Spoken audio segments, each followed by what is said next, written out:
Nakabenta ki khobor ke baman kasngi subscribe yo Antor News.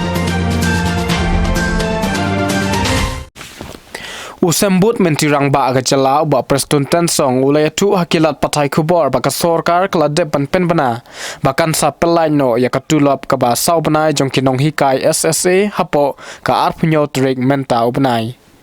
Ula ong ru ba ula penpena ya kan ni Hadien ka jingya kendu bat ki nong yalam ka MSSA ne rengkat ka jingya don lang ki officer na katanat ka education katkum ka jingong jong u ka sorkar kan pelaj ya ka song pisang ka ba syong dor kumpa sau kror bat kum juro ban man pendon kam ya ka song pisa ka ba syong dor kumpa nyo pra kror ka badai na ka corpus fund ban siew ya ka tulop jong ki Nonghikai SSA. Ka sorkar kala shim ya karai bat pharu ya ka jingtho she kinong yalam jong kinong Nonghikai school ba ka sorkar kan phano ya ka song pisa ka ba shong dor kumba sau kror bat nyop pra kror sha ka wei pat ka nodal agency ka banlong hapo ka arphnyo trik naitung ula ong bat ula pentip ru ba ya ka tulop ka ba shibnai ka badang sa en sa pelaj Hadien ba ka sorkar jala kalayo ya ka song pisa na ka sorkar pedeng. Usembut mentirang ba ga jala ula pentip ru ba ma u rengkat bat ki wei ki menteri sorkar kin salej New Delhi banyak ren bat ka Ministry of Education halor ka jing chong ki Nonghikai school SSA bat ha ka ju ka por ula karpat ru ya ki Nonghikai school SSA ba ki dei ban weng no shisendon ya ka jing ya ki ha ka jala Meghalaya ingin nampak ya keren mentah ya ka enhancement dari ban penhe ikutulop tenai ka ban nongkong swang ini keren ba ngin bu mentah da ka commission ka education commission ka badai lang ba jong ka commission barok ki grievances barok ki issue ki badai na ka mentah ka jong na ka mentah ka education department ka bahap nadu ka primary level hadu ka higher secondary level ba kani ka commission kan study kan study kan page na dong sidong kadang ba kumo pi kin don ki recommendation ki ba ki kin ai changi na ka menta ki nong yalam jong kan ki SSA school teachers jong ke jela mekla jong ki barok wei ko me platip ru ba ka don ka agitation ka ba ki namar ka pending salaries kabang ngimla ban pelaj menta lakum basan benai katulop ke jongki te menta ke janmit ngilaya syong ka meeting batki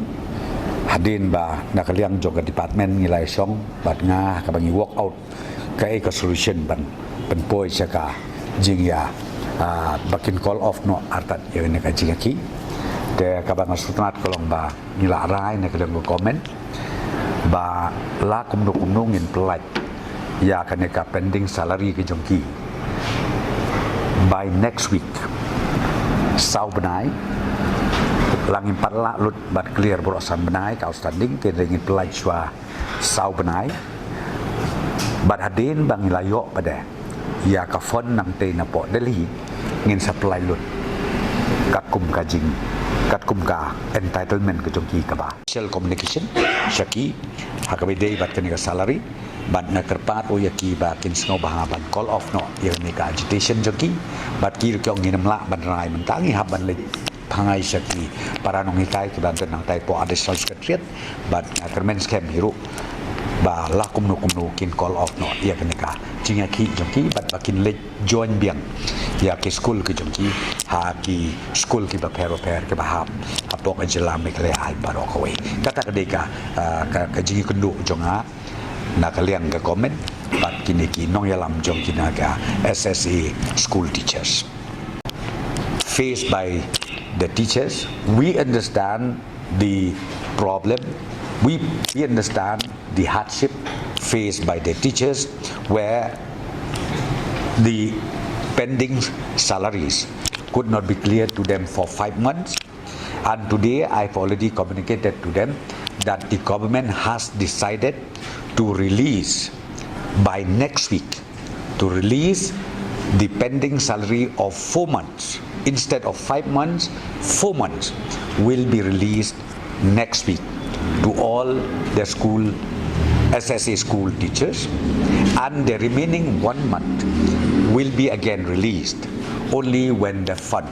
from the government of India is received by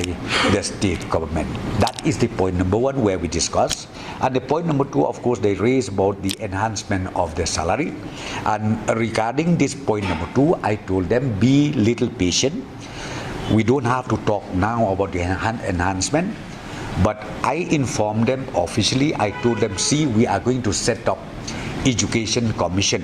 where I think this will be the first time in the history of Meghalaya. We will set up a full-time commission,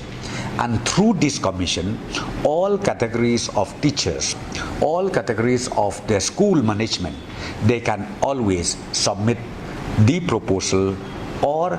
the grievances that they have, and then this commission will study, will examine all the details, and thereafter recommendation can be made to the government. So I appeal them, I request them, see, you are also in teaching sector, kindly withdraw your agitation immediately. Please go back to your respective school and resume your duties as usually done. That is my request to all of them. And I also told them, see, you need to understand the problem, the challenges faced by the state government, because nowadays the installment which is entitled by the state government, sometimes the government of India releases very late. So I told them, from now on, we have also decided that the system will be in place, that their salary should be released at least quarterly, not 4 months, 5 months or 6 months. So the system will be in place at least quarterly. Their salary should be released to all the SSA school teachers. So this is the communication I made it to them, and then I requested them, please go back and explain this decision taken by the government to your colleague teachers who is still in the agitation in front of Additional Secretariat, to immediately call off your agitation. So this is the decision taken by the government.